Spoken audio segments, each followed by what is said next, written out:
বাংলাদেশ জাতীয়তাবাদী দল দৈনাং ধানিসভা ইউনিয়ন কর্তৃক আয়োজিত জাতীয়তাবাদী যুব দলের সাবেক সহ আন্তর্জাতিক বিষয়ক সম্পাদক এআর মামুন খানের ব্যবস্থাপনায় তার সহযোগিতায় আজকের ইফতার মাহফিলের সম্মানিত সভাপতি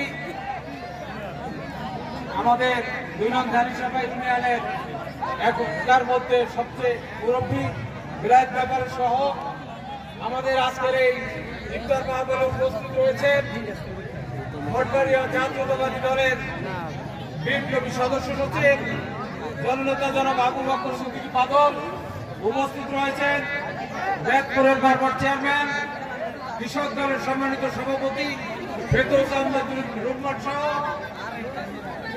নেতৃবৃন্দ। আসসালামু আলাইকুম। সময় নাই, এখন ইফতারের সময় হয়ে গেছে।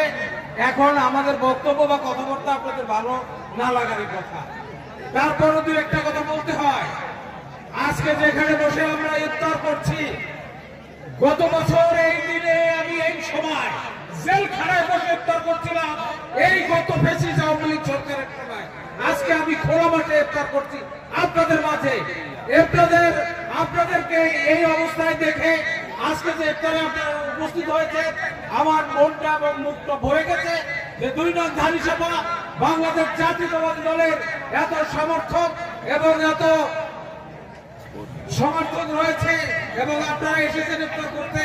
আজকে এআর মামুন খানের নেতৃত্বে তারেক রহমানের নির্দেশে আজকে দেশনেত্রী বেগম খালেদা জিয়ার রোগ মুক্তি কামনায় দোয়ায় আপনারা উপস্থিত হয়েছেন। আপনাদেরকে আমার ব্যক্তিগত পক্ষ থেকে অসংখ্য ধন্যবাদ এবং মোবারকবাদ। আপনাদেরকে বলতে চাই, বাংলাদেশ জাতীয়তাবাদী দলের নেতা কর্মীদেরকে যারা এখানে রয়েছেন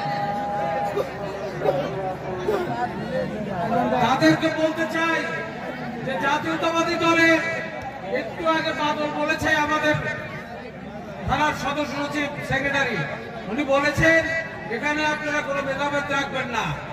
এখানে আমিও বলতে চাই, আপনাদের এ পর্যন্ত সকলের মুরব্বী হিসাবে আমি বলতে চাই যে আপনারা এখানে দলদলি করবেন না।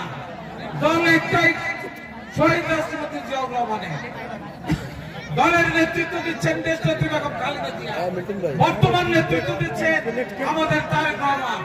এর বাইরে কোন নেতা আমাদের দল নাই, এর বাইরে আমাদের কোনো ভাই নাই, এর বাইরে আমরা গ্রুপিং করতে পারবো না, এর বাইরে আমরা কথা বলতে পারবো না। এই দলকে সুসংগঠিত রেখে দৈনাং ধানিসভার সকল নেতা কর্মীকে আমি অনুরোধ করে বলতে চাই, আমরা ঐক্যবদ্ধ থাকবো।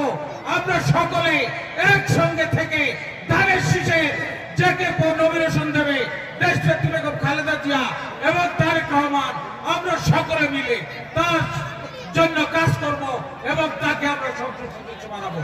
আপনাদেরকে এই আহ্বান জানিয়ে সময় সংক্ষিপ্ত, আপনাদের সকলকে আন্তরিক ধন্যবাদ এবং মোবারকবাদ জানিয়ে আমি আমার বক্তব্য এখানেই শেষ করছি।